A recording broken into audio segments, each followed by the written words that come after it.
The candle on Charlotte Hensley's dressing table had burned halfway down when she heard the sound that would end her engagement forever. It came from the garden below her window, a low laugh she knew too well, followed by a second voice that made her chest go cold. She set down her hairbrush and moved to the window, telling herself it was nothing, that her mind was playing tricks after weeks of wedding preparations and too little sleep. But the moonlight showed her clearly what she did not want to see. Nathaniel Gray, the man she was to marry in 3 days, stood pressed close to Margaret Lowell, her closest friend since childhood, his hand resting against her cheek in a way he had never once touched Charlotte in front of others. Charlotte did not scream. She did not cry out or drop anything to alert them. She simply stood there, one hand pressed flat against the cold glass, and watched the two people she trusted most in the world betray her, without a single thought for the girl watching from above. She did not remember walking down the stairs. She did not remember crossing the garden path in her nightclothes, the grass damp beneath her bare feet. She only remembered the silence that fell when Nathaniel finally saw her standing there, and the way Margaret's face went white as chalk. Nobody spoke first. The night held its breath around them, and somewhere an owl called out over the hedges as if mocking the stillness. "Charlotte." Nathaniel found his voice first, though it cracked on her name. "This is not what it looks like." "It looks exactly like what it is," Charlotte said, and she was surprised at how calm her own voice sounded, how steady, when inside she felt as though the ground had opened beneath her. Margaret stepped forward, her hands twisting together. "Please, let us explain. It only just happened tonight, I swear it. We never meant." "Tonight," Charlotte repeated. 3 days before my wedding. How fortunate for me that I discovered it now, rather than after I had bound my life to a man who does not love me." Nathaniel moved toward her, and Charlotte took a step back before he could reach for her hand. She would not let him touch her, not after what she had seen. "I do care for you," he said, and there was something in his tone that suggested he almost believed it. "But Margaret and I, we have history you do not know of. We tried to fight it. We failed." Charlotte looked between them, at the two faces she had known for most of her life, and felt something inside her shift and settle into place, cold and hard as stone. She would not beg, she would not weep in front of them, however much her chest ached with the effort of holding herself together. "Then I release you from our engagement," she said. "Effective immediately. You need not trouble yourself with pretending any longer." She turned and walked back toward the house before either of them could answer, and only when she reached her bedroom door did the tears finally come, silent and furious, soaking into her pillow long after the candle had burned itself out. She lay awake for hours, replaying every moment of the past year in her mind, searching for signs she must have missed. She thought of the dinners where Nathaniel and Margaret had sat close together, laughing at private jokes she had never quite understood. She thought of the countless afternoons Margaret had spent helping her choose wedding flowers and fabric, all the while carrying a secret that would shatter everything Charlotte believed to be true. Had it all been pretense, every kind word and warm embrace, or had something changed between them only recently, in ways Charlotte had been too trusting to notice? The question offered no comfort either way. Betrayal, she realized, did not need a long history to leave a lasting wound. One night in a moonlit garden had been enough to undo years of friendship and love in a single quiet moment. The news spread through London society faster than fire through dry hay. By the following afternoon, Charlotte's mother had already received 3 letters expressing false sympathy that barely concealed delight at the scandal. Her father, a man of modest means who had counted on the marriage to secure the family's failing finances, said almost nothing at all, which frightened Charlotte more than any lecture could have. "We are ruined," her mother finally said over a cold supper neither of them touched. "Do you understand what you have done? Breaking the engagement so publicly. The Gray family will spread their own version of events. They will say you were unstable, or unfaithful yourself. No decent family will consider you now." "I did nothing wrong," Charlotte said quietly. "I would rather be ruined and honest than married to a man who loves my closest friend." Her mother's eyes filled with tears she refused to let fall. "Being right will not pay our debts, Charlotte. It will not save this house or your sister's prospects. Sentiment is a luxury we cannot afford." Charlotte said nothing more, because there was nothing to say that would ease her mother's fear. She retreated to her room and stayed there for 3 days, watching from her window, as fewer and fewer carriages stopped outside their door, as the invitations that once arrived daily slowed to nothing at all. On the 4th day, she forced herself outside, walking the length of the garden simply to feel the sun on her face and remember that the world had not actually ended, however much it felt that way. It was there, standing among the roses her mother had planted years ago, that she first noticed the whispers following her at the market, the way conversations stopped when she passed, the way old acquaintances suddenly found urgent business elsewhere. She held her head high through all of it, refusing to give anyone the satisfaction of seeing her break. But at night, alone in her room, she allowed herself to wonder what would become of her now. No respectable man would offer for a woman at the center of such a scandal, not when there were dozens of untouched reputations to choose from instead. She had gone from a woman with a secure future to a woman with nothing but her name, and even that had been dragged through every drawing room in London. Margaret attempted to visit twice. Both times, Charlotte instructed the housekeeper to turn her away. There was nothing left to say between them that would not reopen a wound still too raw to touch. She heard secondhand that Margaret and Nathaniel intended to marry as soon as a respectable interval had passed, and the news landed in her chest like a stone dropped into still water, sending ripples of grief through her for days afterward. It was on the 7th evening after the broken engagement that Charlotte received the note. It arrived by private messenger, not through the usual post, carried by a young man in fine livery she did not recognize. The paper was heavy and expensive, sealed with dark wax pressed into the shape of a hawk in flight. She turned it over twice before breaking the seal, her curiosity overtaking her caution. The letter was brief, written in a firm, elegant hand that suggested a man accustomed to giving orders and having them obeyed without question. Miss Hensley, I am aware of the circumstances surrounding the end of your engagement. I do not write to offer false sympathy, as I suspect you have received enough of that already. I write instead to request a private audience at your earliest convenience, regarding a matter that may be of significant benefit to both of us. I will call upon your household tomorrow at 11 in the morning, should that hour suit you. I remain, Edmund Ashford, Duke of Thornwood. Charlotte read the letter 3 times before she fully understood what she was looking at. She had never met the Duke of Thornwood, though she had heard his name spoken in hushed and curious tones at every gathering she had ever attended. He was known for 2 things above all else: his considerable fortune, and the fact that he had not been seen in society for nearly 2 years, ever since the sudden death of the young woman he had been expected to marry. Some said grief had made him a recluse. Others whispered darker theories, that something in his past explained his isolation, that his family carried a secret worth guarding at any cost. Charlotte had never given the rumors much thought, since a duke's private affairs had nothing to do with her own quiet life. Now, holding his letter in trembling hands, she wondered what business a man like that could possibly have with a disgraced young woman, whose own reputation lay in ruins. She did not sleep that night, turning the letter over in her mind again and again, searching for some hidden meaning in its careful, formal words. A benefit to both of us. What benefit could a duke possibly find in associating himself with her, when even minor gentry now crossed the street to avoid speaking with her family? When she finally showed the letter to her mother the next morning, her mother's hands shook so badly, she had to set her teacup down before she dropped it. The Duke of Thornwood, her mother whispered, as though saying the name too loudly might undo whatever strange fortune had brought his attention to their door. Charlotte, do you understand what this could mean? If he intends what I believe he intends. We do not know what he intends, Charlotte said quickly, though her own heart had begun to race at the same possibility her mother dared not speak aloud. He may simply wish to offer his condolences on my situation, or ask after some matter entirely unrelated to marriage. But even as she said the words, she did not believe them. Dukes did not send private letters requesting audiences with disgraced young women to discuss the weather. Whatever Edmund Ashford wanted from her, it was something significant enough that he had chosen to seek her out himself, rather than send an intermediary, something that had made him break 2 years of silence and step, however briefly, back into the world he had so carefully avoided. She had chosen her dress with care that morning, though she told herself it did not matter what a duke thought of her appearance. Still, she smoothed the pale blue fabric one final time, and checked her reflection in the hallway mirror, searching for some trace of the confident woman she had been only a week earlier. The face that looked back at her seemed older somehow, more guarded, as though the events of the past days had carved something permanent into her features.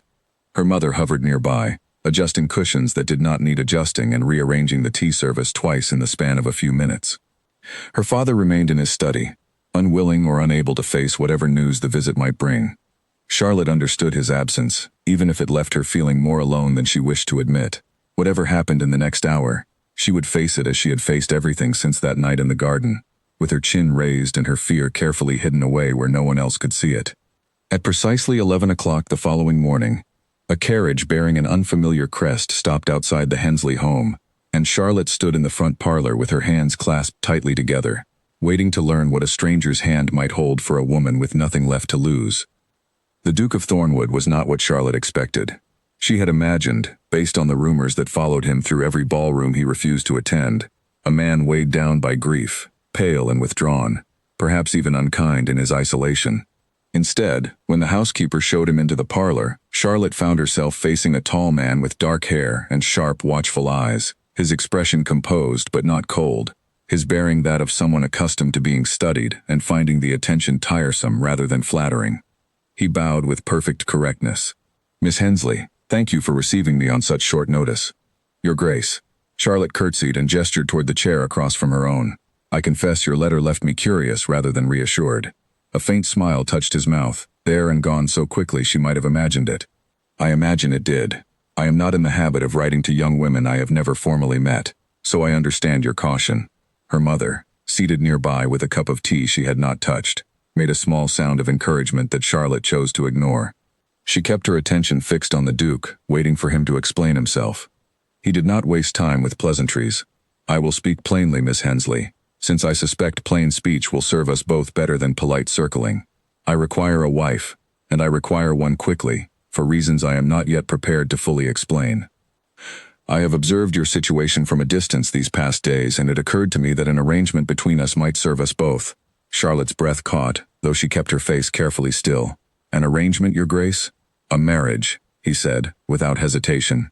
"Not one born of romantic sentiment, since I will not insult you by pretending affection I do not feel after a single meeting, but one that would offer you protection from the scandal currently surrounding your name, and financial security for your family. In exchange, I would ask only for your discretion regarding certain matters I am not able to discuss, and your willingness to appear, publicly, as a devoted and contented wife." The room fell silent. Charlotte's mother had gone very still, her teacup forgotten entirely in her lap, her eyes wide with a hope she did not dare voice aloud.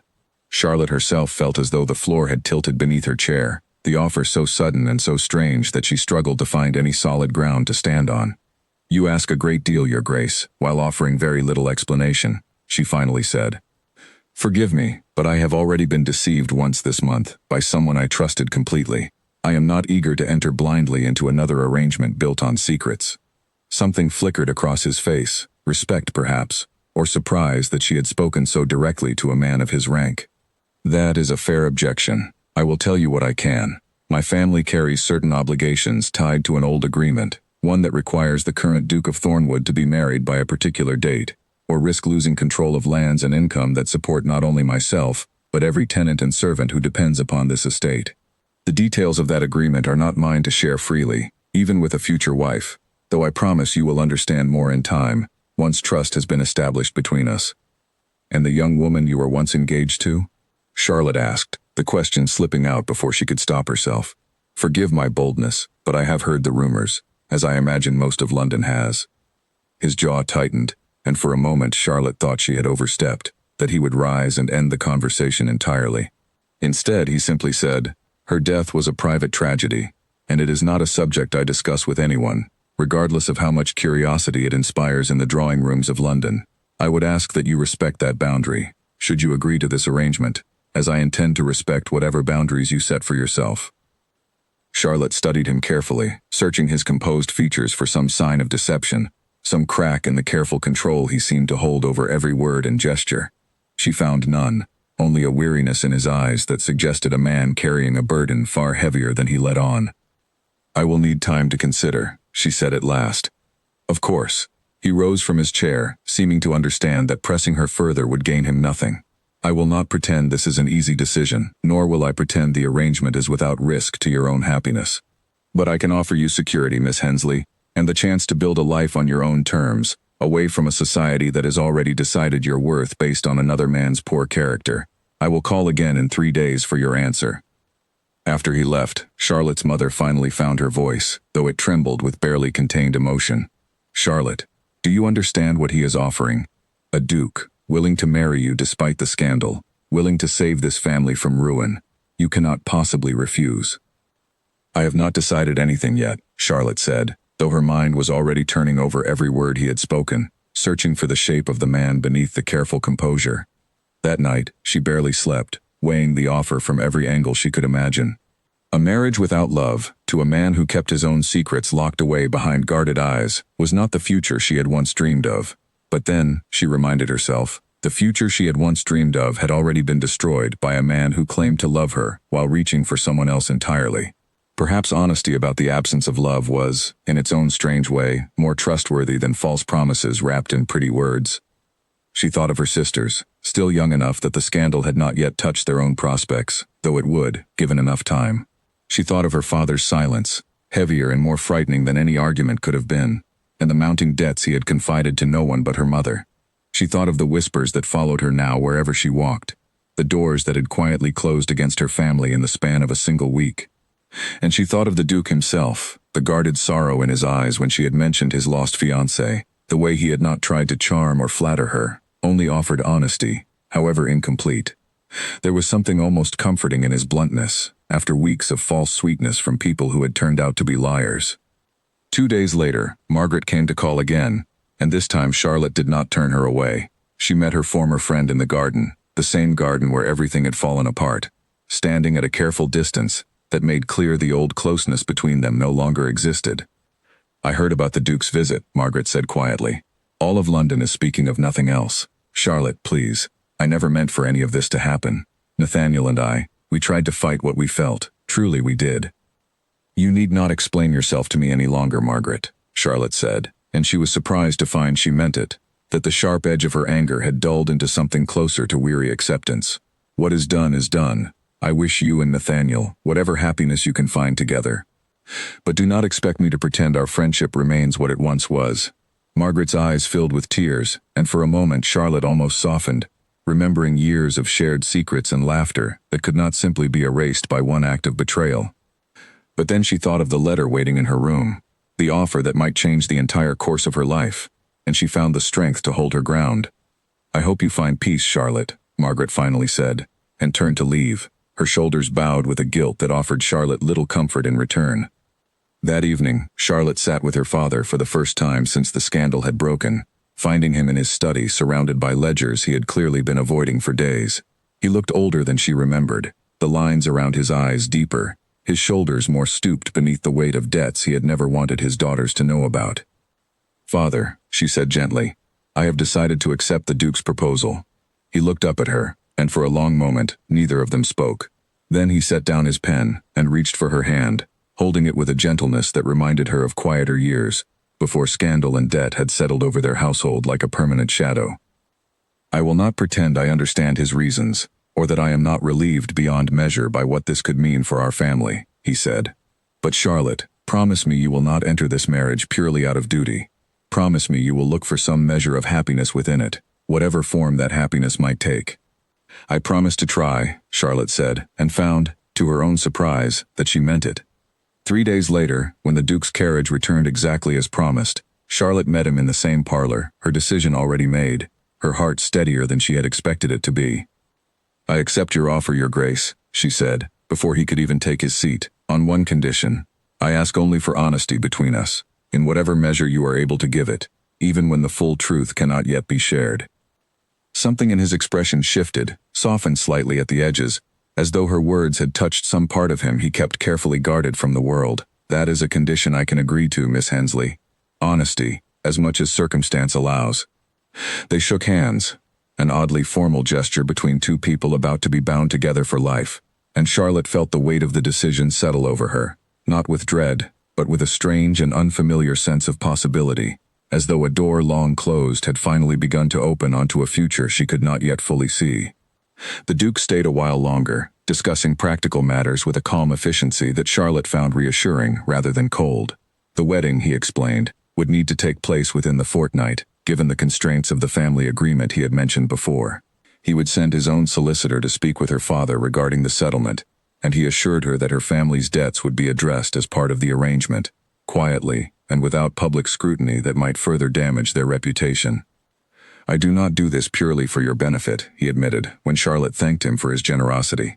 "I have my own reasons for wanting this matter settled quickly and without complication, but I will not pretend the benefit to your family is unwelcome to me either. I have seen enough suffering caused by financial ruin to take no pleasure in causing more." There was something in the way he spoke, a controlled sorrow beneath his measured words, that made Charlotte wonder again what had truly happened to the woman he had once been engaged to. She did not ask. She had promised herself patience, and she intended to honor that promise, even as her curiosity gnawed quietly at the edges of her thoughts. Before he left, he paused at the door and turned back to face her. "I know this is not the marriage either of us imagined for ourselves, Miss Hensley. I do not ask you to love me, nor do I expect gratitude beyond what courtesy requires. I ask only that we build something honest between us, however unconventional its beginning." "I believe I can manage that, Your Grace," Charlotte said, and found herself almost smiling, a small, tentative expression that surprised her after so many days of grief and humiliation. The following days passed in a blur of preparation. Charlotte's mother, transformed overnight from a woman drowning in despair to one bursting with renewed purpose, threw herself into wedding arrangements with an energy that left Charlotte slightly breathless. Fabric samples arrived by the dozen, though the Duke had made clear the ceremony itself would be small and private, given the haste required. Still, her mother insisted on proper attention to every detail, as though a beautiful dress might somehow erase the scandal that had preceded this sudden and unexpected engagement. Charlotte found herself grateful for the distraction, even as doubts crept in during quiet moments alone. She barely knew the man she had agreed to marry.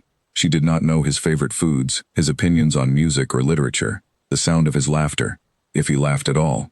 She knew only that he carried grief carefully hidden behind composed features, that he had chosen honesty over false comfort when he might easily have offered her flattery instead, and that something about his directness had earned her trust in a way she could not fully explain, even to herself. News of the engagement spread through London with the same speed as the scandal that had preceded it, though the tone of the whispers changed considerably once the Duke's name became attached to Charlotte's own. Suddenly, doors that had closed against her family reopened. Invitations, absent for days, began arriving once more, though Charlotte suspected most came from curiosity rather than genuine goodwill. She accepted none of them, preferring to remain at home, preparing quietly for the life that awaited her. Nathaniel sent a letter, which Charlotte burned unread in the fireplace, the paper curling black and then to ash within seconds. Whatever he might have wished to say no longer held any relevance to the path her life had taken. She had chosen a new direction, however uncertain, and she intended to walk it forward, rather than glancing back toward a past that had already caused her enough pain. On the final evening before the wedding, Charlotte's mother came to her room, sitting beside her on the edge of the bed the way she had when Charlotte was still a child frightened of storms. "Are you frightened?" her mother asked gently. "A little," Charlotte admitted. "I know so little about him, Mother. What if this arrangement brings only loneliness, dressed up as security?" Her mother took her hand, holding it the way she had countless times before. "Every marriage begins with uncertainty, Charlotte, even those built on love rather than convenience. What matters is the choice to build something together, day by day.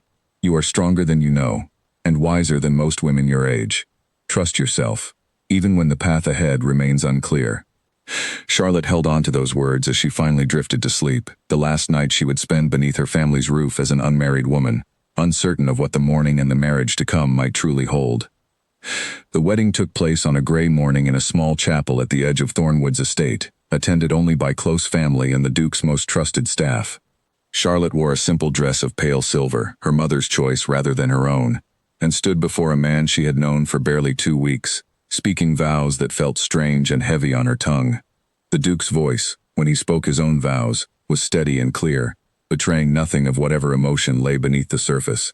When he slipped the ring onto her finger, his hands were warm, and for the briefest moment, his eyes met hers with something that might have been reassurance, or perhaps simply the shared understanding of two people entering an uncertain future together.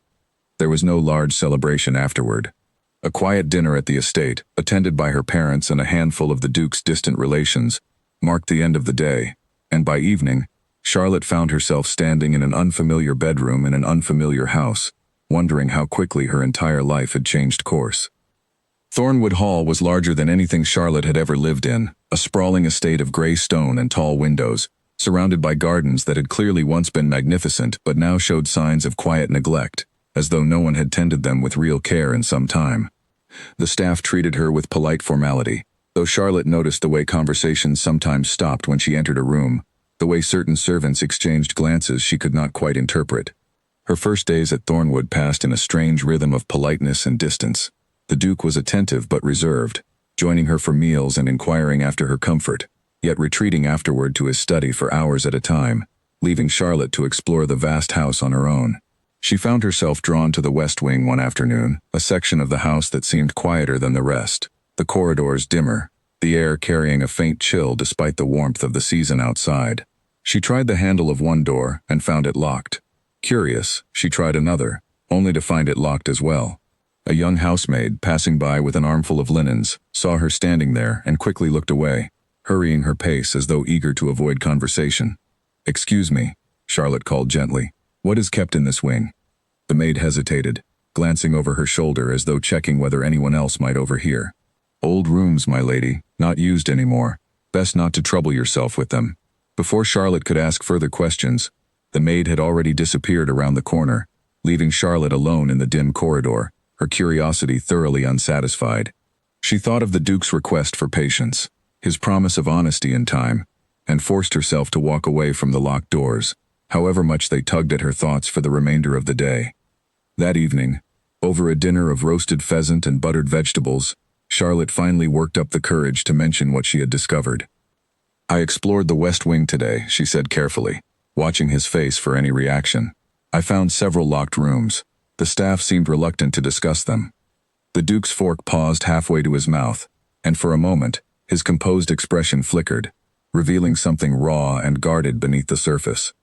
He set the fork down slowly, choosing his words with obvious care.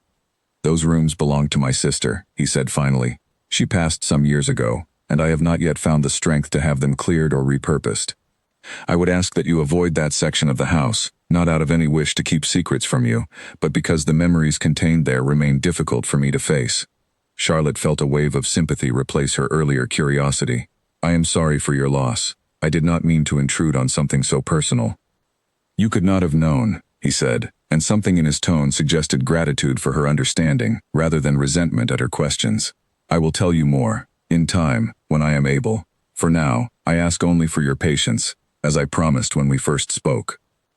Charlotte nodded, accepting his explanation, though a small part of her wondered whether grief alone explained the guarded tension she sometimes noticed in his shoulders, or the way certain members of his staff seemed to watch her with something closer to worry than mere curiosity. Despite the unanswered questions that lingered between them, small moments of genuine connection began to develop over the following weeks. Charlotte discovered the Duke possessed a dry sense of humor he rarely displayed, one that emerged unexpectedly during quiet evenings when he thought no one else was listening. She found herself laughing, truly laughing, for the first time since the scandal had upended her life, and the sound seemed to surprise them both. He, in turn, seemed to notice things about her that others had overlooked. He commented on her keen observations during their conversations about estate matters, praised her patience with the household staff, and once, when she mentioned missing her mother's garden, arranged for new roses to be planted along the estate's neglected pathways without ever mentioning it directly, letting her discover the gesture on her own during a morning walk. "You did not need to do this," she told him, finding him in his study later that day, still slightly breathless from her walk through the newly planted garden. "I know," he said simply, not looking up from the papers before him. "I wanted to." Such small kindnesses accumulated slowly, softening the careful distance Charlotte had maintained since their wedding day. She began to look forward to their evening conversations, to the quiet moments when his guarded composure slipped just enough to reveal glimpses of the man beneath the title, a man who had clearly suffered greatly and learned to hide that suffering behind careful control. Not everyone in her new life proved so easy to navigate.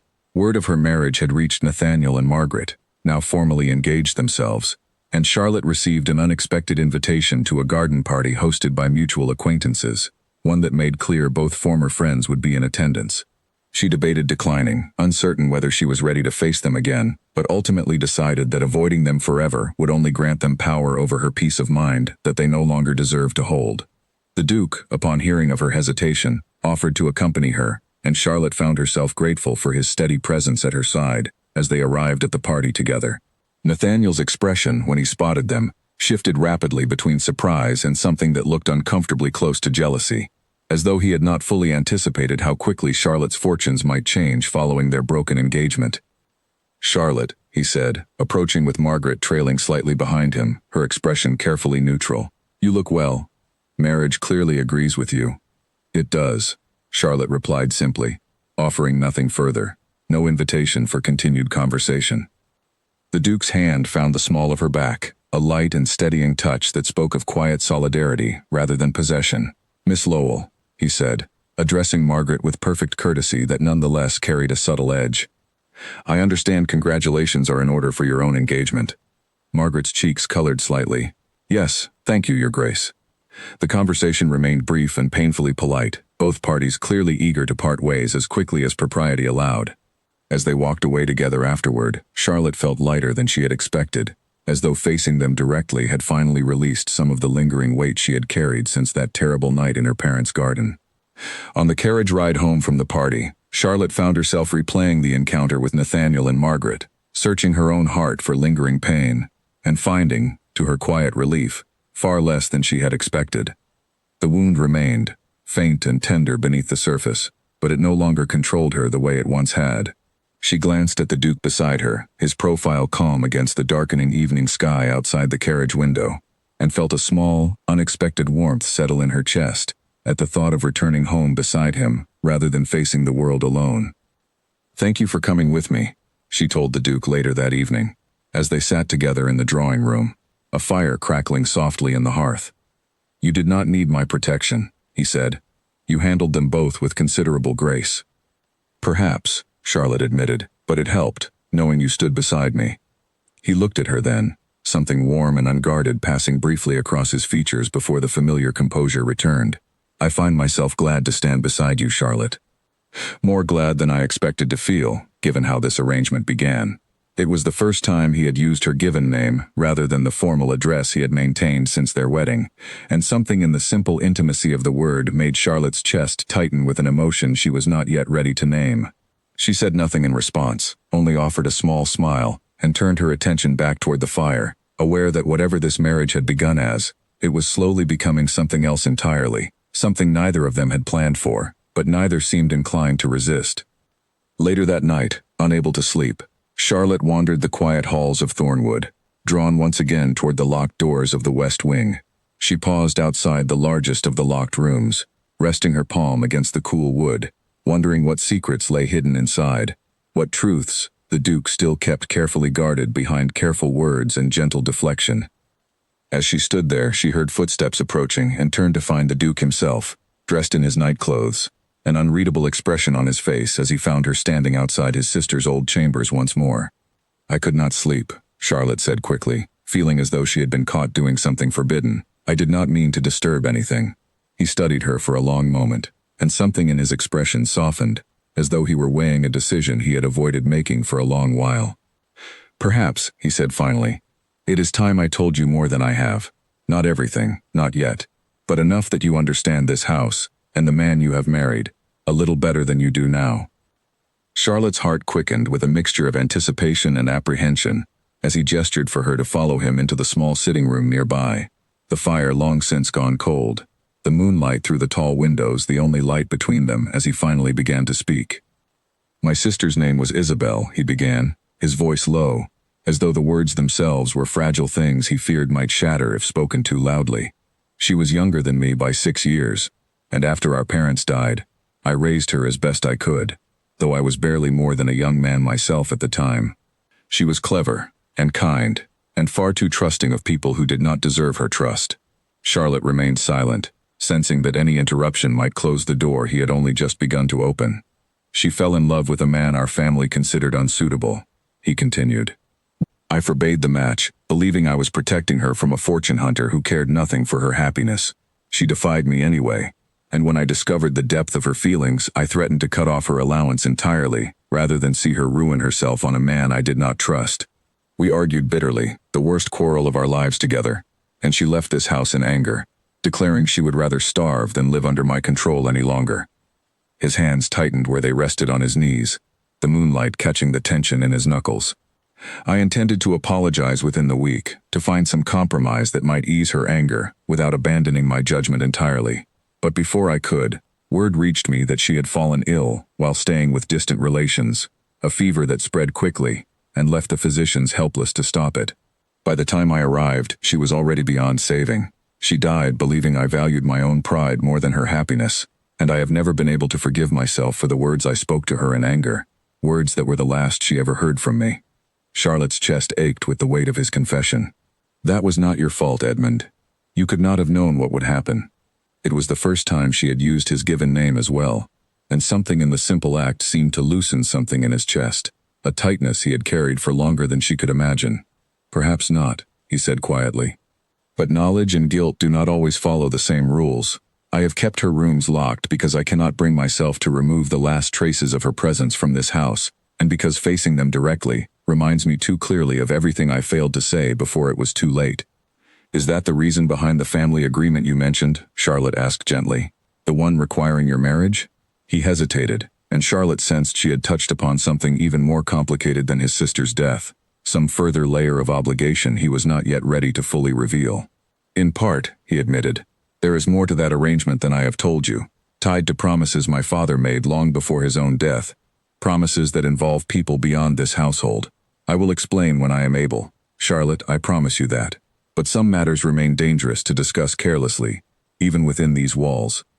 The word dangerous settled uneasily in Charlotte's mind, though she chose not to press further, sensing the fragile trust building between them could easily be undone by pushing too hard, too quickly.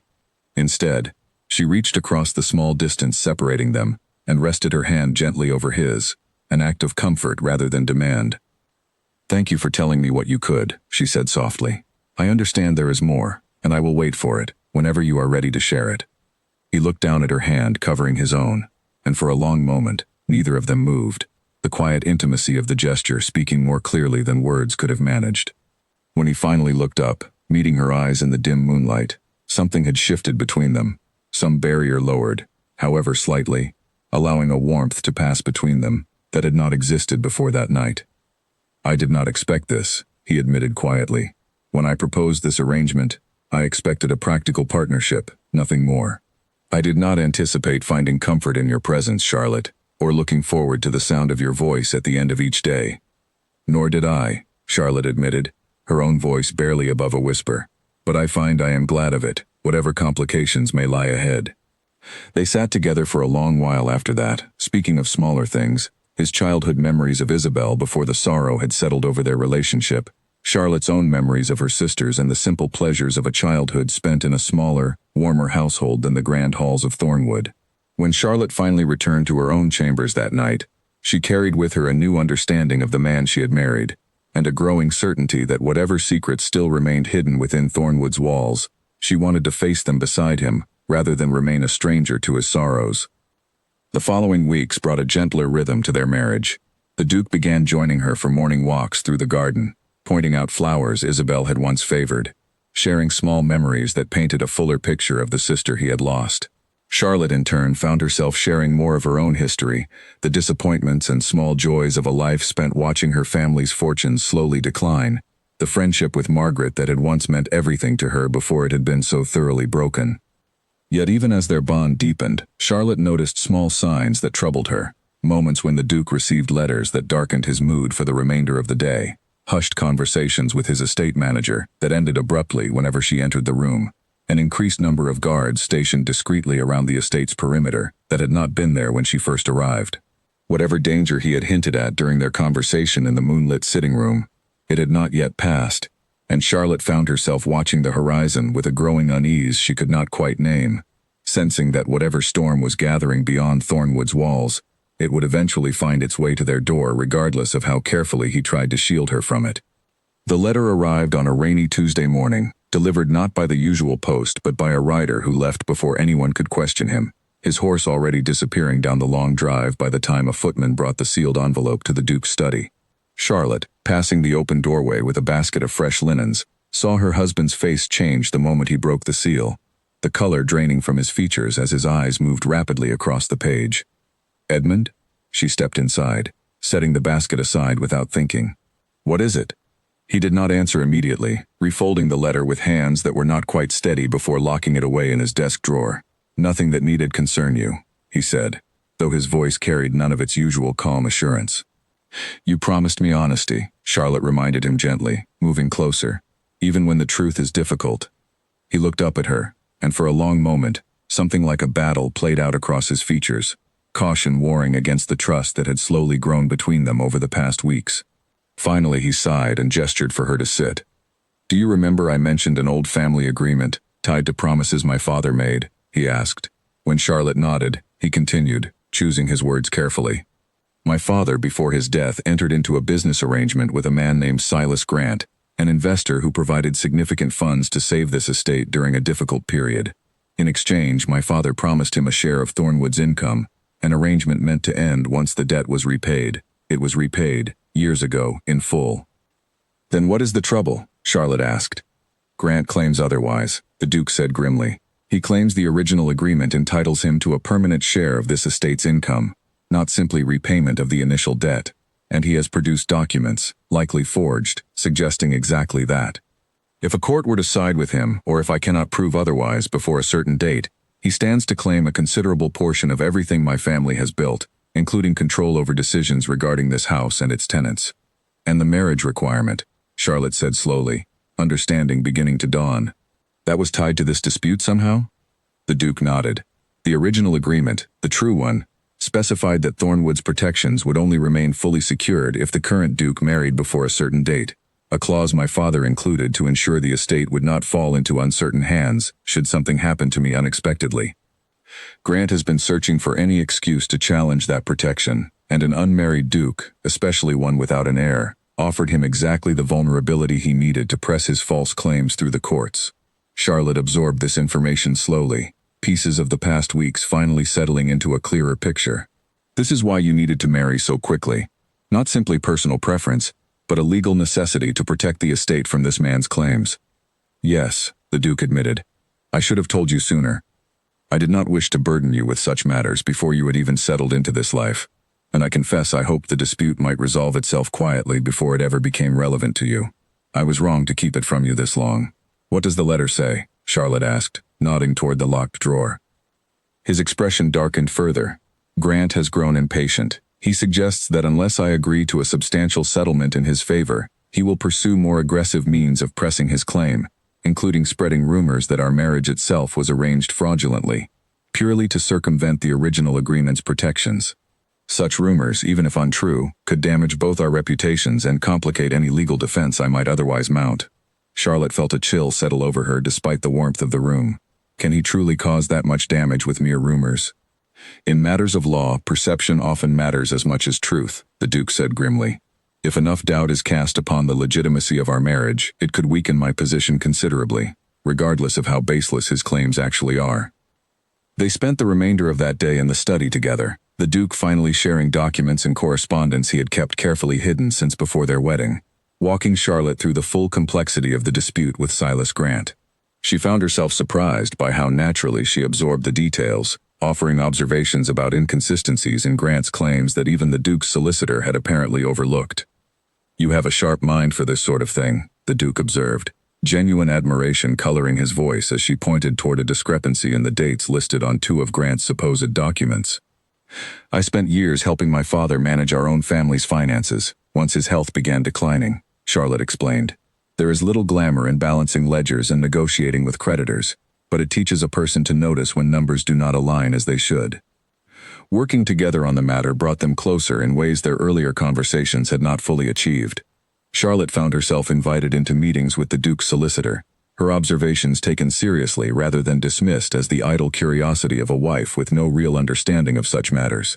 The Duke, in turn, seemed to relax more fully in her presence, sharing burdens he had carried alone for years, finding in her a genuine partner rather than merely a convenient solution to a legal requirement. Yet even as their partnership deepened, Charlotte could not shake a growing unease regarding the timing of Grant's renewed aggression. It seemed too coincidental that his demands had intensified so soon after their marriage, as though something beyond mere legal calculation had prompted his sudden impatience. Her suspicions found troubling confirmation a week later, when she encountered Nathaniel unexpectedly during a rare visit to town for supplies. He approached her outside a shop, his expression carrying none of the awkwardness she might have expected from their previous encounters. "Charlotte," he said, falling into step beside her despite her clear lack of encouragement, "I hear your husband faces some difficulty with an old business matter." She stopped walking, studying him carefully. "How would you know anything about the Duke's private business affairs, Nathaniel?" Something flickered across his face, quickly masked but not quickly enough to escape her notice. "London society talks of little else at present. Surely you cannot expect such matters to remain entirely private. I expect you to answer my question honestly, Charlotte pressed, an uncomfortable suspicion forming in her mind. You seem unusually well informed for someone relying purely on society gossip. Nathaniel's composure slipped further, and Charlotte watched something calculating enter his expression, a coldness she had never fully recognized in him before, even during the worst moments of their broken engagement. Perhaps I have made new acquaintances since our own arrangement ended so unfortunately, he said carefully. Acquaintances who share certain frustrations regarding the sudden good fortune that has fallen into your lap, Charlotte, while others of us continue to struggle. The implication hung heavy between them, and Charlotte felt her stomach tighten with dawning understanding. You know Silas Grant. Nathaniel's silence confirmed what he refused to say aloud, and Charlotte stepped back from him, her earlier pity for his obvious desperation curdling into something closer to alarm. What have you done, Nathaniel? I have done nothing but share information that was already widely known, he said, though his tone carried a defensiveness that suggested otherwise. If Mr. Grant finds that information useful in pressing his own legitimate claims, that is hardly a crime on my part. Legitimate claims, Charlotte repeated coldly. You mean fraudulent documents designed to steal an estate that rightfully belongs to my husband and his tenants? I mean nothing of the sort, Nathaniel said, though his eyes would not quite meet hers. I simply believe fortune has favored you rather unfairly, Charlotte, while those who once cared for you struggle to rebuild what little remains of our own prospects. Perhaps it seemed only fair that someone else might share in your newfound good fortune. Charlotte stared at him, disgust replacing the last remnants of affection she had once held for the man she nearly married. You would help destroy an innocent family's security simply because you resent my happiness. I no longer recognize the man I once agreed to marry, Nathaniel, and I confess I am grateful every day that I discovered your true character before it was too late. She turned and walked away without waiting for his response, her mind racing with the implications of what she had just learned. Whatever role Nathaniel had played in encouraging Grant's aggression, it confirmed that the threat facing her husband's estate carried a personal dimension far beyond simple financial dispute, one rooted in bitterness and resentment that would not easily be reasoned away. When she returned to Thornwood and relayed the encounter to Edmund, his expression hardened into something colder and more determined than she had yet witnessed from him. If Nathaniel Gray has involved himself in Grant's scheme, then this has become a more dangerous matter than mere business dispute, he said grimly. Men motivated by personal resentment rather than simple greed often prove far less predictable, and far more willing to cross lines that a purely financial adversary might hesitate to approach. What will you do? Charlotte asked. The Duke's jaw tightened with resolve. Whatever is necessary to protect this family, and everyone who depends upon it. But Charlotte, I fear this means the danger surrounding us has only just begun, and I cannot promise the coming weeks will pass without further difficulty finding its way to our door. Charlotte reached for his hand, steadying herself as much as offering him comfort. Then we face it together, whatever form it takes. I did not marry you merely for security, Edmund, whatever our arrangement began as. I married a partner, and I intend to stand beside you through whatever storm is coming.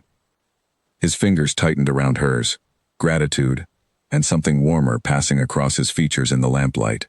I do not deserve such loyalty, given how little I offered you at the start of this arrangement. You offered me honesty, when everyone else offered only lies, Charlotte said softly. That was more than enough to earn my loyalty in return.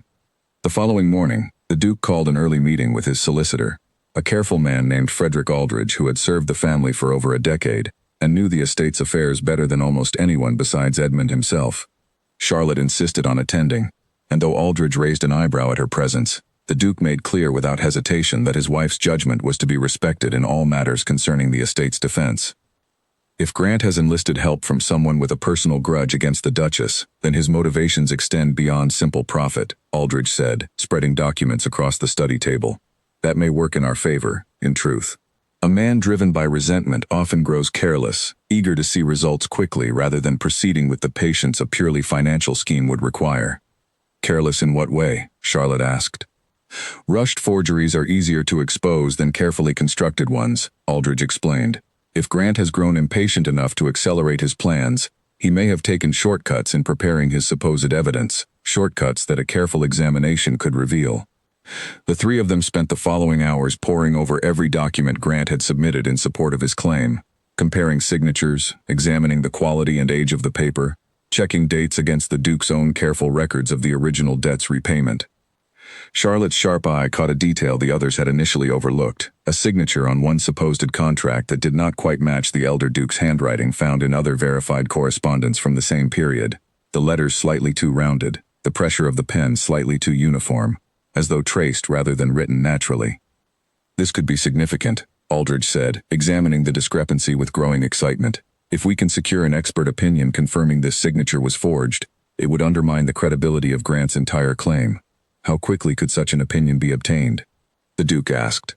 There is a document examiner in London I have used before, a man named Percival Hartley, well respected among the legal community for his careful and unbiased assessments, Aldridge said.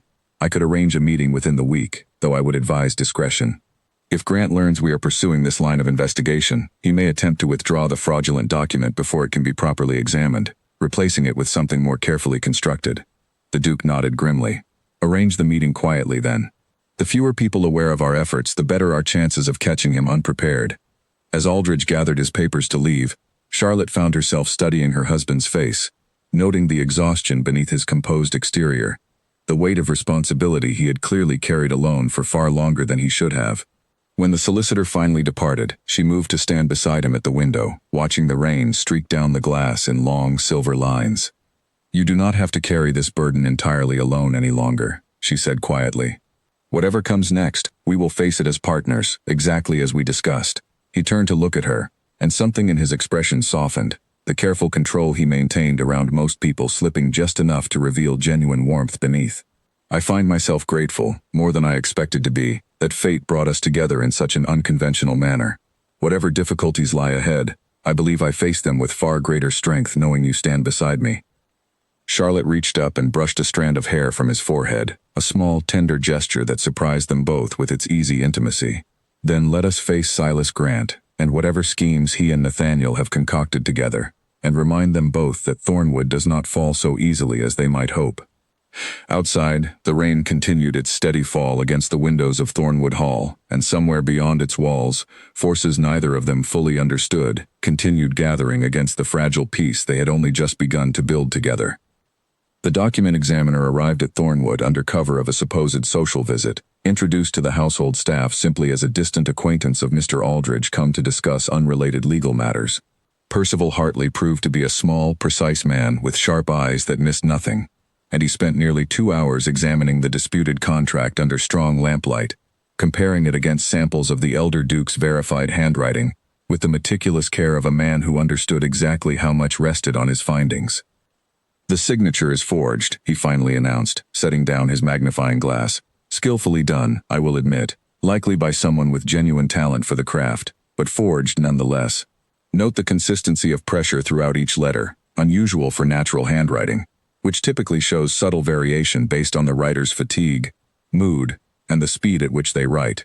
This signature was traced, almost certainly from a genuine sample, then reproduced with unnatural precision. Relief flooded through Charlotte at the confirmation, though the Duke's expression remained carefully controlled, as though he had learned long ago not to celebrate victories before they were fully secured. Will this hold up before a court, should Grant press his claim that far? With my written testimony and reputation behind it, I believe so, Hartley said, though I would caution you both that a determined opponent may attempt to discredit my findings, or produce additional false evidence to complicate matters further. Men willing to forge one document rarely stop at a single deception. The Duke thanked Hartley for his time and discretion, arranging payment and ensuring the examiner's departure remained as quiet as his arrival had been.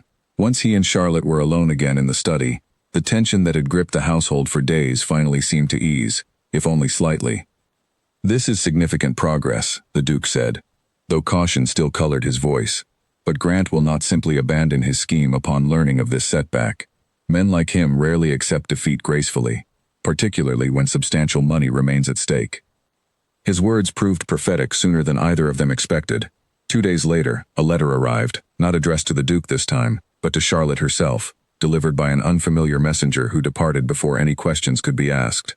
She broke the seal with trembling hands, an uneasy premonition settling over her before she had even read the first line. The letter was brief and cruel, written in an unfamiliar hand that nonetheless carried an unmistakable edge of malice. It claimed to possess evidence that Charlotte's marriage to the Duke had been arranged purely to circumvent Grant's legitimate claim to the estate, evidence that, if made public, would not only weaken the Duke's legal position but destroy whatever remained of Charlotte's own reputation, already fragile following the scandal of her broken engagement. The letter demanded a private meeting, threatening exposure should she refuse or should she inform her husband of the correspondence. Charlotte's first instinct was to burn the letter immediately and forget it had ever arrived, exactly as she had done with Nathaniel's earlier correspondence. But something in the specificity of the threats gave her pause, a nagging suspicion that ignoring this particular danger might prove more costly than confronting it directly. She debated for hours whether to share the letter with Edmund, weighing her promise of complete honesty against her fear of adding further burden to a man already carrying so much weight upon his shoulders. In the end, her promise won out, and she found him in his study late that evening, the letter clutched tightly in her hand. "I received this today," she said, placing it before him without preamble. "I considered hiding it from you, but I promised you honesty, and I intend to honor that promise even when the truth is difficult." The Duke read the letter in silence, his expression darkening with each line, his hands tightening around the paper until his knuckles whitened with barely controlled anger. "This is unacceptable," he said finally, his voice low and dangerous in a way Charlotte had not heard from him before. "Threatening you directly, attempting to frighten you into silence or cooperation. Whoever sent this crosses a line that mere business disputes should never cross. Do you believe it came from Grant himself, or from Nathaniel?" Charlotte asked. "Perhaps both, working in concert," the Duke said grimly. "Regardless of its source, we will not respond to intimidation with silence or fear. I will have Aldridge investigate the messenger who delivered this, and we will increase security around the estate immediately. You are not to leave Thornwood grounds without proper escort until this matter is fully resolved." Charlotte bristled slightly at the restriction, though she understood the reasoning behind it. "I refuse to live as a prisoner within my own home, Edmund, however real the danger might be." "I do not ask you to live as a prisoner," he said, softening his tone. "I ask only that you allow reasonable precautions while we address this threat directly. I could not bear it if something happened to you, because I failed to take adequate care of your safety." His genuine concern, evident in the tightness around his eyes and the protective edge in his voice, eased some of Charlotte's resistance. She nodded, agreeing to the increased precautions, even as determination settled firmly in her chest that she would not simply wait passively while others decided her fate. The following days brought increased tension throughout the household, guards stationed more visibly around the grounds, servants instructed to report any unfamiliar visitors immediately, correspondence carefully screened before reaching either Charlotte or the Duke directly. Despite these precautions, the sense of a gathering storm remained palpable, an uneasy quiet that felt more like the calm before disaster than genuine peace. The disaster arrived on a moonless night nearly a week later, when Charlotte woke to the sound of raised voices somewhere below her bedroom window, followed by the unmistakable sound of breaking glass. She rose quickly, pulling a robe around her shoulders, and made her way toward the sound, her heart pounding with fear even as determination pushed her forward rather than back toward the safety of her locked door. She found Edmund in the study, facing down an intruder who had apparently broken through the window facing the garden, a man Charlotte did not immediately recognize, though something about his build and bearing seemed disturbingly familiar. As she stepped closer, the moonlight through the broken window illuminated his features clearly enough for recognition to dawn with sickening certainty. It was not Grant himself, but a man she had seen before, once, at the edge of the garden party where she had encountered Nathaniel and Margaret, a figure she had assumed was simply another guest but who she now understood had been watching her far more closely than she realized at the time. "Stay back, Charlotte," Edmund said sharply, positioning himself between her and the intruder without taking his eyes off the other man. "I only came for the documents," the intruder said, his voice carrying a rough edge that suggested he was far more accustomed to physical confrontation than careful negotiation. "Mr. Grant simply wants what he believes is rightfully his. There is no need for anyone to be harmed tonight. You will find no documents here worth the risk you have taken breaking into my home," Edmund said coldly. "And you will leave immediately, or I will ensure the magistrate learns exactly who sent you and why." The intruder hesitated, clearly weighing his options, his eyes darting briefly toward Charlotte before returning to the Duke's steady, unflinching gaze. Whatever calculation passed through his mind, it apparently convinced him the risk had grown too great, and after a tense moment of silence, he retreated back through the broken window, disappearing into the darkness of the garden beyond. The household staff, roused by the commotion, arrived moments later to find the Duke and Charlotte standing amid broken glass, both shaken but unharmed. Guards were dispatched immediately to search the grounds, though Charlotte suspected, correctly as it turned out, that the intruder had already made his escape into the surrounding countryside before any pursuit could begin in earnest. "This has gone too far," Edmund said once the immediate chaos had settled, his arms wrapped protectively around Charlotte as they sat together in the drawing room, both still trembling slightly from the encounter. "Grant has moved beyond legal maneuvering into genuine criminal territory. This changes everything about how we must respond. What will you do?" Charlotte asked, leaning into his embrace, grateful beyond words for the solid warmth of his presence after the terror of the past hour. "I will take this directly to the magistrate in the morning," he said firmly. "Breaking and entering, combined with the threatening letter you received, provides more than sufficient grounds for criminal charges, regardless of how the civil dispute over the estate's income ultimately resolves. Grant has made a critical error tonight, one that may well undo whatever advantage his forged documents might have provided him." Charlotte nodded, though exhaustion and lingering fear made it difficult to feel fully reassured. "And Nathaniel, do you believe he knew this would happen tonight?" Edmund's jaw tightened. "I do not know for certain, but I intend to find out. If he has involved himself in criminal activity beyond simple gossip and petty resentment, he will face consequences alongside Grant, regardless of whatever sympathy his earlier connection to you might once have earned him." They sat together for a long while after that, neither quite ready to return to sleep despite the late hour, finding comfort simply in each other's presence as the household slowly settled back into uneasy quiet around them. Charlotte found herself studying her husband's profile in the dim firelight, struck by how naturally she had come to rely on his strength, how deeply her feelings for him had grown from cautious respect into something far warmer and more complicated than either of them had anticipated when they first entered this arrangement.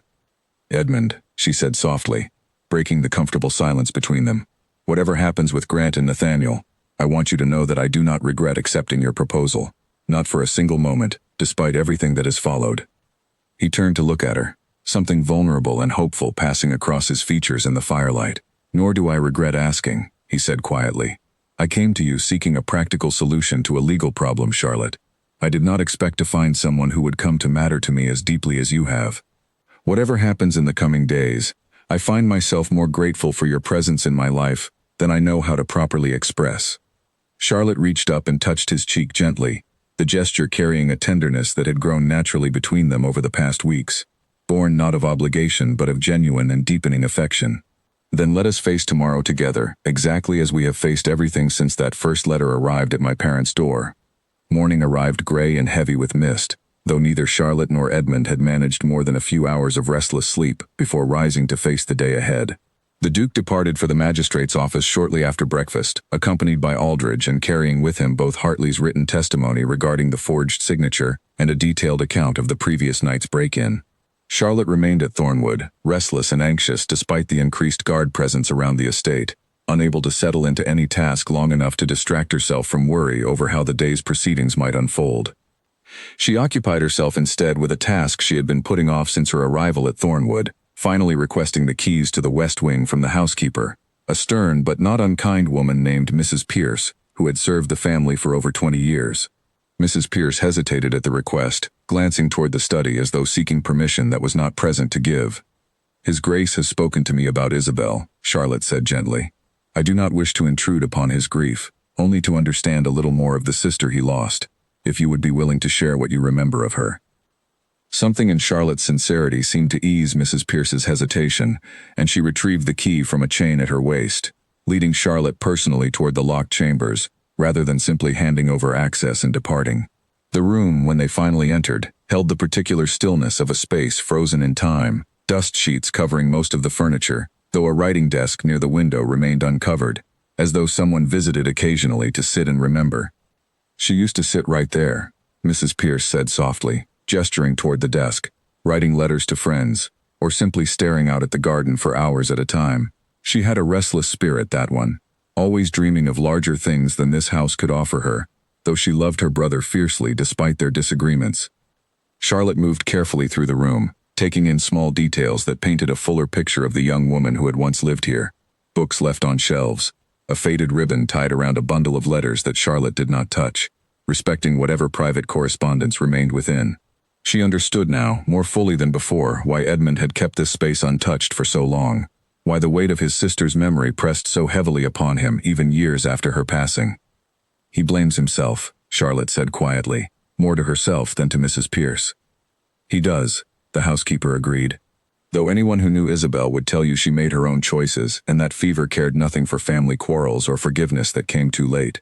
His Grace carries guilt that was never rightfully his to bear, my lady, though I suspect it will take more than words from an old housekeeper to convince him of that truth. Charlotte left the West Wing that afternoon with a deeper understanding of her husband's guarded heart and a renewed determination to help him find whatever peace remained possible, once the immediate danger from Grant and Nathaniel had been fully resolved. She returned the key to Mrs. Pierce with quiet thanks, promising to return again someday, perhaps with Edmund beside her, when he felt ready to face the room together rather than continuing to avoid it alone.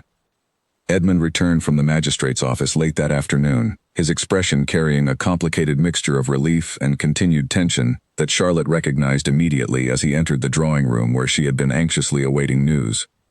"The magistrate has agreed to open a formal investigation," he said, settling into the chair across from her with visible exhaustion, both into the break-in and into Grant's fraudulent documents, given Hartley's testimony regarding the forged signature. "Warrants will be issued for questioning both Grant and the man who broke into our home last night, assuming he can be located." "And Nathaniel?" Charlotte asked. "His involvement remains harder to prove definitively," Edmund admitted. "Suspicion alone does not constitute sufficient grounds for formal charges, though the magistrate has agreed to question him regarding his relationship with Grant, given what you overheard during your encounter in town. Whether that questioning produces anything useful remains to be seen." Charlotte absorbed this news with a mixture of relief and lingering unease. Progress had been made, certainly, but the full resolution of the danger surrounding them remained frustratingly incomplete, with both Grant and potentially Nathaniel still free to cause further mischief before any formal charges could be properly established and pursued through the courts. "There is something else," Edmund continued, his tone shifting to something more careful. "Aldridge received word this afternoon that Grant has grown aware of Hartley's examination of the disputed document. He suspects Grant may attempt to flee the country rather than face formal investigation, taking whatever remains of his ill-gotten resources with him before authorities can properly detain him." "Can he be stopped in time?" Charlotte asked, alarm rising at the possibility that their adversary might simply escape justice entirely, leaving the full truth of his scheme forever unresolved. "The magistrate has agreed to expedite matters given the seriousness of the break-in," Edmund said. "Officers will be dispatched to Grant's residence at first light tomorrow, before he has opportunity to act on any escape plans he might currently be considering. Until then, we must simply wait, and hope our efforts have not come too late to secure the justice this situation demands."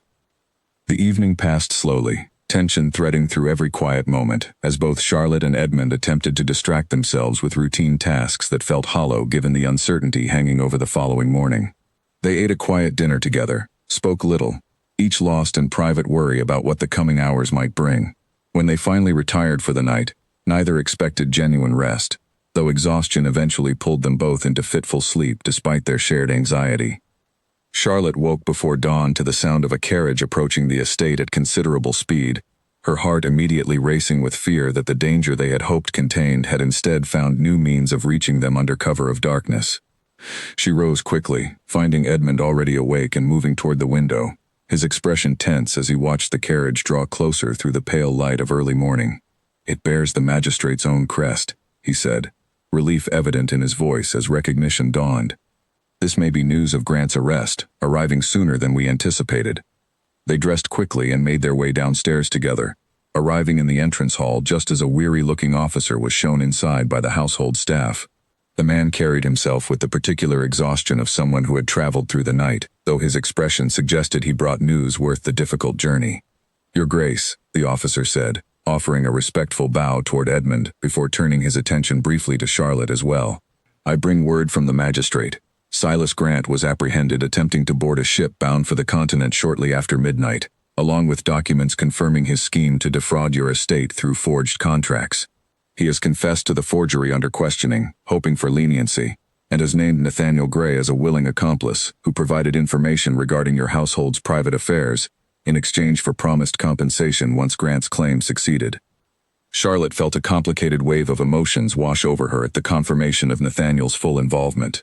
Vindication mixed with a lingering sadness for the man she had once believed she loved, now revealed as someone capable of far greater betrayal than she had initially understood.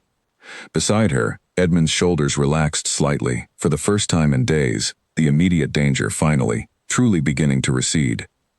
"Thank you for bringing this news so promptly," Edmund said to the officer. "What happens now, regarding formal charges against both men?" "Grant will face charges of fraud and forgery, along with whatever charges result from investigation into last night's break-in, assuming his hired man can be located and questioned further," the officer explained. "Mr. Gray's situation remains somewhat more complicated, given the difficulty of proving direct criminal involvement beyond providing information, though the magistrate intends to pursue whatever charges the evidence ultimately supports."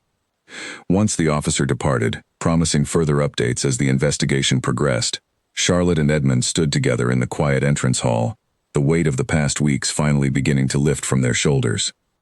"It is nearly over," Edmund said softly, reaching for her hand. "Nearly," Charlotte agreed, though something in her tone suggested she understood, as did he, that true resolution would require more than simply the arrest of their adversaries. There remained still the matter of fully understanding the family agreement that had brought them together in the first place, and the deeper truths about Edmund's past that he had promised, but not yet fully delivered. Outside, the sun finally broke through the lingering mist of early morning, casting warm light across the estate's gardens, and Charlotte allowed herself, for the first time in what felt like far too long, a genuine sense of hope for whatever remained ahead of them. The weeks following Grant's arrest brought a settling quiet to Thornwood that Charlotte had not realized how desperately she craved until it finally arrived. The formal charges against Grant proceeded steadily through the courts, his confession combined with Hartley's expert testimony leaving little room for the outcome to swing in any direction but justice. Nathaniel's involvement, while never resulting in formal criminal charges given the difficulty of proving direct conspiracy, became widely known throughout London society regardless, his reputation crumbling under the weight of whispered gossip, in much the same way Charlotte's own had once suffered following their broken engagement. Charlotte felt no satisfaction in his downfall, only a quiet, weary relief that the danger had passed, and a lingering sadness for the friendship and near marriage that had once meant so much to her before both had been revealed, as built upon foundations far less solid than she believed. Margaret, she heard through distant acquaintances, had quietly ended her own engagement to Nathaniel, once his involvement in Grant's scheme became public knowledge, though whether this reflected genuine moral objection, or simple concern for her own reputation, Charlotte could not say with any certainty, nor did she particularly care to know. With the immediate crisis resolved, Charlotte found herself increasingly curious about the remaining piece of Edmund's story he had not yet fully shared, the deeper details of the family agreement that had first necessitated his urgent need for marriage. She raised the question gently one evening as they sat together in the garden, watching the sun set behind Thornwood's familiar hills. "You once promised to tell me more, when circumstances allowed," she said. "I believe those circumstances have finally arrived." Edmund was quiet for a long moment, watching the changing colors of the sky before finally turning to face her fully. "You are right. I have kept you waiting long enough for the complete truth, and you have more than earned it through everything we have faced together these past weeks." He took a steadying breath before continuing. "The agreement my father made with Grant's family, decades ago, involved more than simple financial arrangement.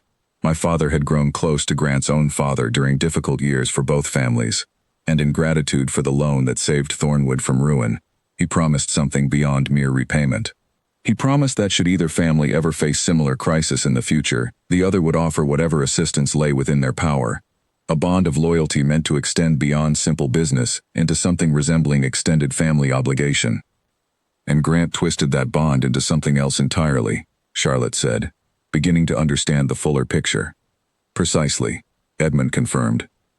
"When his own fortunes declined through poor investment and reckless spending, rather than seeking honest assistance as the original agreement intended, he chose instead to manufacture a false claim, believing perhaps that the passage of time and the deaths of both original parties to the agreement would make his fraud easier to press successfully. He miscalculated my father's thoroughness in documenting the original debt's repayment, and he miscalculated the strength I would find in facing this challenge, strength I do not believe I would have discovered so readily without you standing beside me throughout this ordeal." Charlotte reached for his hand, warmed by both his words and the quiet vulnerability with which he shared them. "You give me too much credit. You possessed that strength long before I arrived in your life, Edmund. I simply had the good fortune to witness it firsthand." "Perhaps," he allowed, though his expression suggested he did not fully agree. "But there is something more I wish to share with you, something I have wanted to say for some time now, though circumstances never seemed to offer the right moment until this evening." Charlotte's heart quickened at the sudden shift in his tone, something tender and slightly uncertain replacing his usual careful composure. "What is it? When I first proposed this arrangement, I told you honestly that I did not expect love to develop between us, that I asked only for practical partnership and mutual benefit," he said, his eyes never leaving hers. "I believed, after losing Isabel and watching my own earlier engagement end in tragedy before it could even properly begin, that I had closed myself off from the possibility of genuine affection, protecting myself from further loss by refusing to risk my heart again." "Edmund," Charlotte began, but he gently pressed her hand, asking silently for the chance to finish what he had started. "I was wrong," he continued. "Somewhere between that first meeting in your parents' parlor and this quiet evening in our garden, I fell in love with you, Charlotte, completely and without reservation. Not out of gratitude for your loyalty during recent difficulties, though I am deeply grateful for that loyalty. Not simply because our arrangement required affection for the sake of appearances before society. I love you for your sharp mind, your unwavering courage, the gentle way you approached Isabel's memory when you might easily have dismissed my grief as excessive attachment to the past. I love you, and I no longer wish to pretend this marriage remains merely an arrangement of convenience."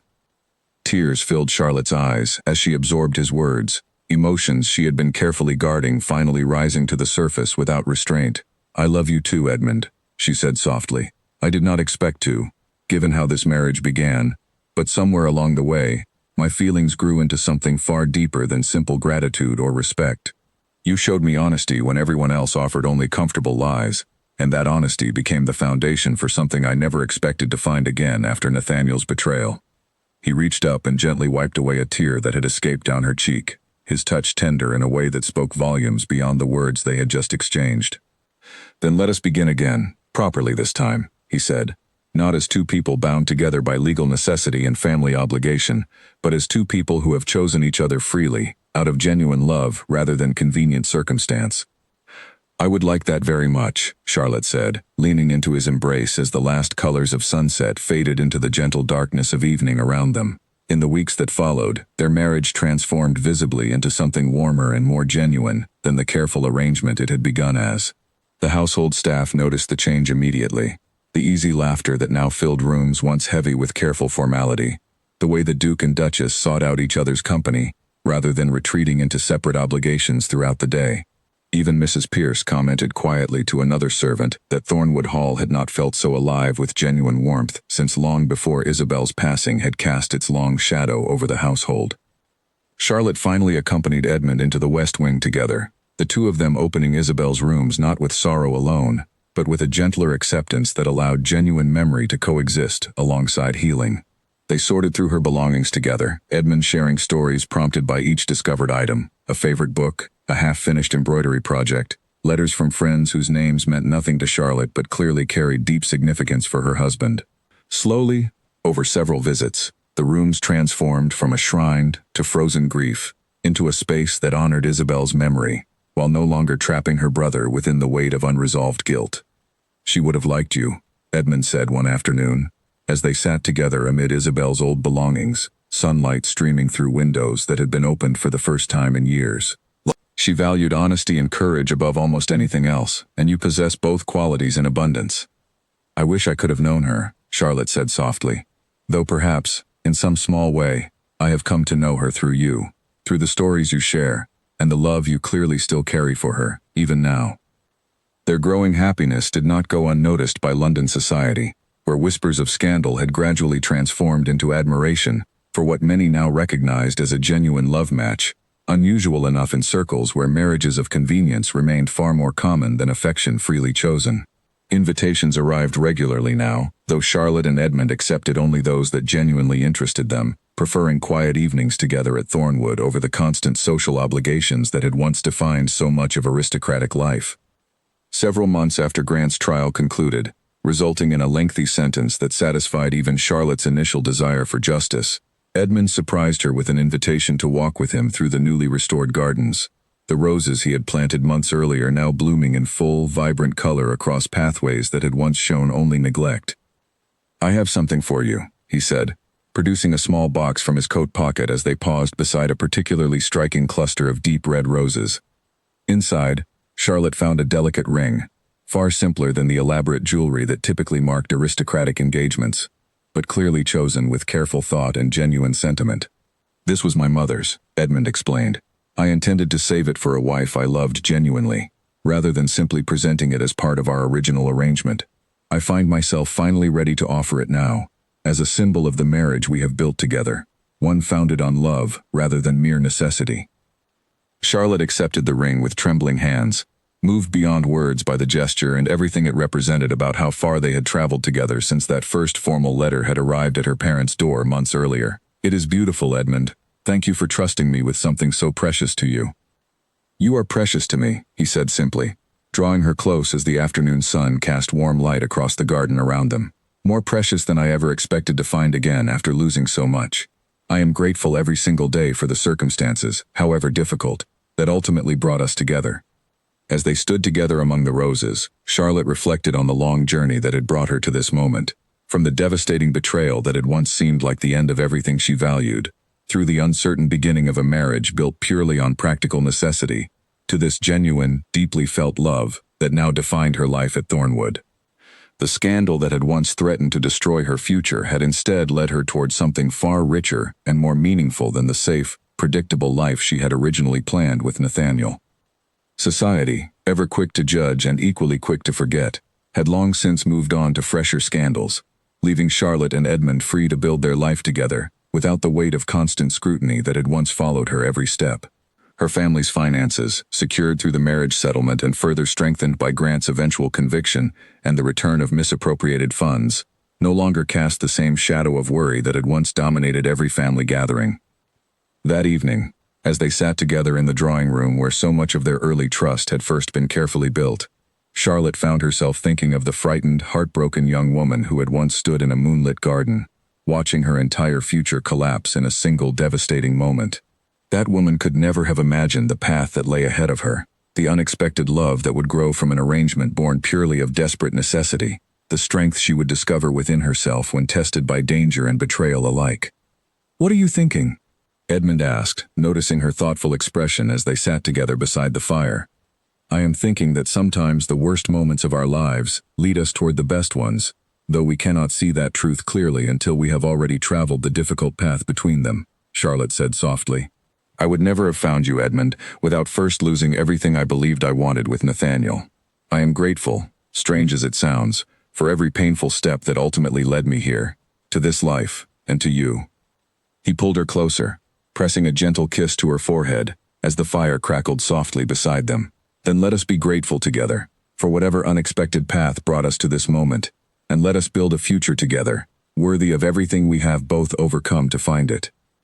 In the spring that followed, Charlotte's parents visited Thornwood for the first time since the wedding, and Charlotte watched with quiet joy as her mother wandered the restored gardens, marveling at how far the estate had transformed since those uncertain early days.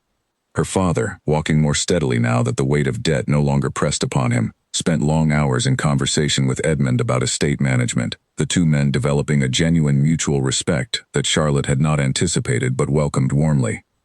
"I confess I worried for you when you first accepted this arrangement," her mother admitted one afternoon, as they sat together in the very parlor where Edmund had first made his unconventional proposal. A marriage built on necessity rather than affection seemed a fragile foundation upon which to build a life. "I am overjoyed to see how wrong my fears proved to be." "I worried as well, Mother," Charlotte admitted, "but I have learned that love does not always arrive in the manner we expect, or on the timeline we imagine for ourselves. Sometimes it grows slowly, from mutual respect and shared hardship, into something far stronger than the sudden infatuation I once mistook for love with Nathaniel." Her mother reached for her hand, squeezing it gently. "You have grown wiser than your years, my dear, through trials no young woman should have been forced to endure. I am proud of the strength you have shown, and gladder than I can properly express, to see you settled with a man who clearly cherishes you as you deserve." That evening, the extended family gathered for dinner, the long table in Thornwood's formal dining room filled with warmth and easy conversation that would have seemed impossible during those first uncertain weeks of Charlotte's marriage. Edmund's distant relations, who had attended the small wedding with polite but reserved curiosity, now spoke openly of how remarkably the Duke had changed since finding happiness with his new Duchess, the guarded sorrow that had once defined him, gradually replaced by genuine warmth and easy laughter, that surprised even those who had known him for decades. As the evening wound down and guests began retiring to their rooms, Charlotte and Edmund found a quiet moment alone on the terrace overlooking the moonlit gardens, the roses he had planted now grown full and fragrant across the pathways below. "Your family has brought such life back to this house," Edmund observed, watching the last candlelit windows go dark one by one as the household settled for the night. "I had forgotten how much I missed the sound of genuine laughter filling these halls, until you brought it back into my life." "This house was always capable of holding such warmth," Charlotte said, leaning against his shoulder as they watched the stars brighten overhead. "It simply needed someone willing to open its doors again, after so many years of careful, guarded silence." He pressed a gentle kiss to the top of her head, his arm wrapping securely around her shoulders.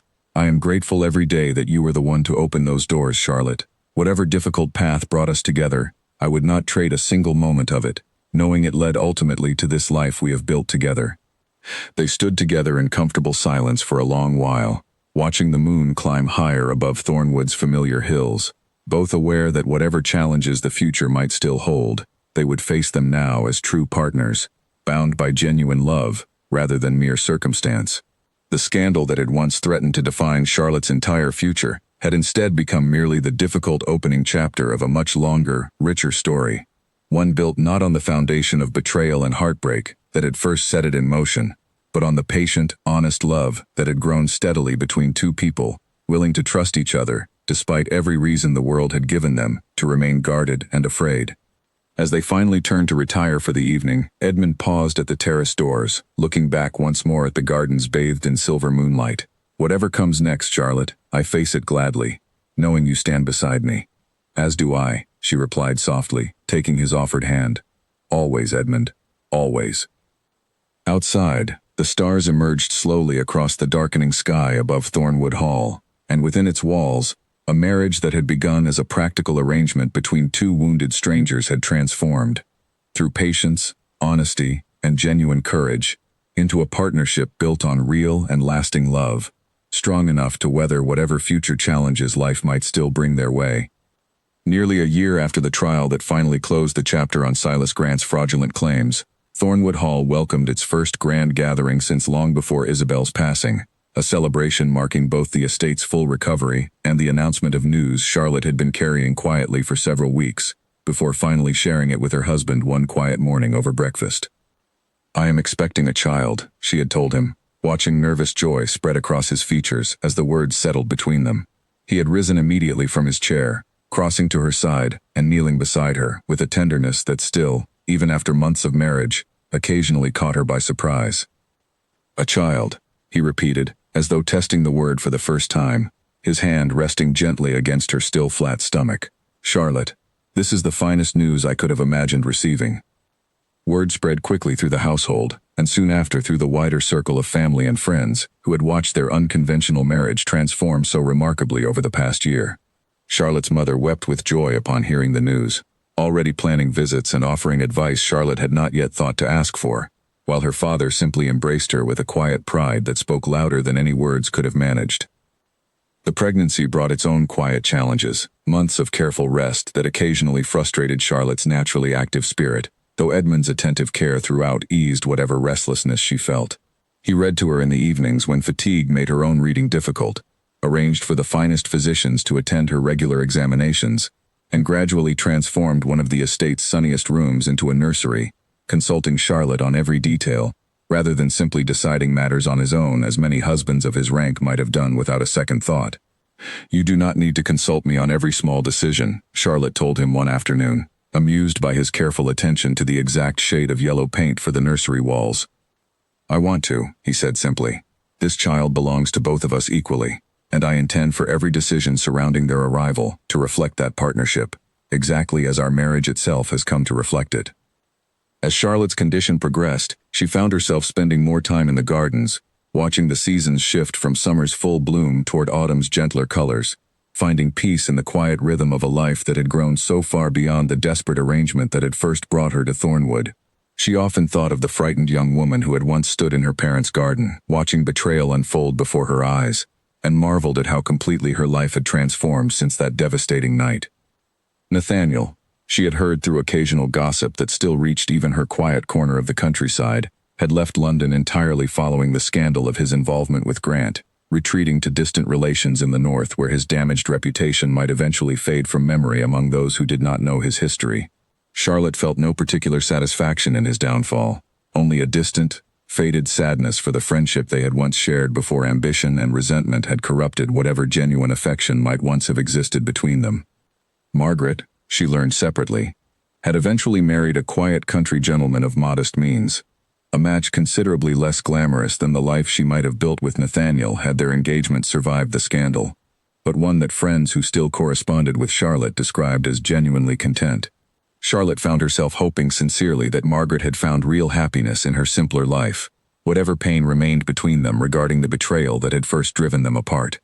Winter arrived early that year, bringing with it the birth of a healthy daughter Charlotte and Edmund named Isabel, in honor of the sister whose memory had shaped so much of Edmund's early caution and guilt. The choice moved Edmund deeply, and Charlotte watched him hold their newborn daughter for the first time, with an expression of pure, unguarded joy that erased whatever remaining shadows of grief had lingered from his earlier losses. "She has your eyes," Edmund observed softly, cradling the infant close as Charlotte watched from her bed, exhausted but radiant with happiness, despite the difficult hours of labor behind her. "And your stubborn chin, I suspect, if her cry during delivery offered any indication of her temperament," Charlotte said, laughing softly despite her exhaustion. The household staff, who had watched the young Duchess arrive under such difficult circumstances only a year earlier, now celebrated the birth of young Isabel with genuine warmth, the entire estate seeming to breathe easier under the weight of new life, and hope replacing the guarded sorrow that had once defined Thornwood Hall for so many years before Charlotte's arrival. Mrs. Pierce, holding the infant briefly while Charlotte rested, wiped tears from her eyes that she attributed, unconvincingly, to simple dust in the nursery air. "This house needed a child's laughter again," she said quietly to Edmund, who stood nearby watching with quiet pride. "It has been far too long since these halls held such genuine joy." As the months passed and young Isabel grew from a quiet infant into a curious, bright-eyed toddler exploring every corner of Thornwood's gardens under her parents' watchful care, Charlotte often found herself reflecting on how completely her life had transformed from that desperate night when everything she once believed certain had collapsed around her. The scandal that had once threatened to destroy her future had instead led her, through unexpected and difficult paths, toward a marriage built on genuine love, a family filled with warmth and laughter, and a strength within herself she had never fully recognized until circumstances forced her to discover it. Edmund, too, had transformed considerably from the guarded, sorrowful man who had first appeared at her parents' door with his unconventional proposal.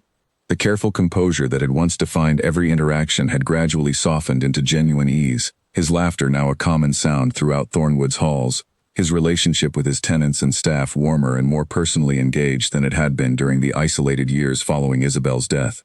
He had finally opened Isabel's old rooms fully, transforming the space into a cheerful library that young Isabel would someday grow into using herself, a fitting tribute to an aunt she would never meet, but whose memory now lived on through gentler, more peaceful associations than the frozen grief that had once defined those chambers.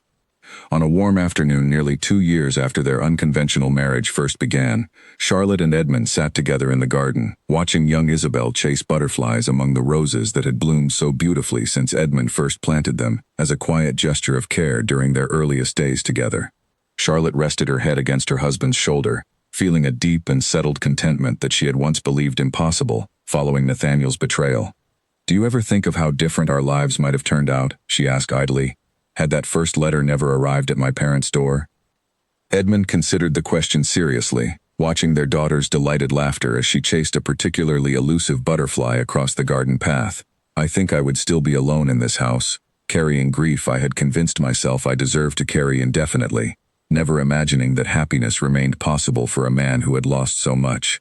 "You changed everything, Charlotte, simply by choosing to trust a stranger's unconventional offer when every reasonable instinct might have counseled you toward caution instead." "I very nearly did refuse," Charlotte admitted. "It was fear more than courage that ultimately led me to accept, fear of what would become of my family without the security you offered." "Perhaps," Edmund said, reaching for her hand and pressing a gentle kiss against her knuckles. "But fear alone would not have sustained what we have built together since that first uncertain beginning. Somewhere along our path, Fear transformed into genuine partnership, and partnership transformed into love, deeper than either of us dared hope for at the start. That transformation required courage, Charlotte, whatever uncertainty first brought us together. They sat together in comfortable silence, watching their daughter play among the roses, the estate around them alive with the warmth and purpose that had been missing for so many years before Charlotte's arrival. Whatever difficulties life might still bring in the years ahead, Charlotte felt confident, watching her small family together in the golden afternoon light, that she and Edmund had built something strong enough to weather any future storm. A partnership founded not on the desperate necessity that first brought them together, but on the genuine, patient love that had grown steadily between them through every trial they had faced side by side. Later that evening, after Isabel had been put to bed and the household had settled into its familiar quiet rhythm, Charlotte walked alone through the corridors of Thornwood, pausing outside the nursery to listen to the soft, steady breathing of her sleeping daughter.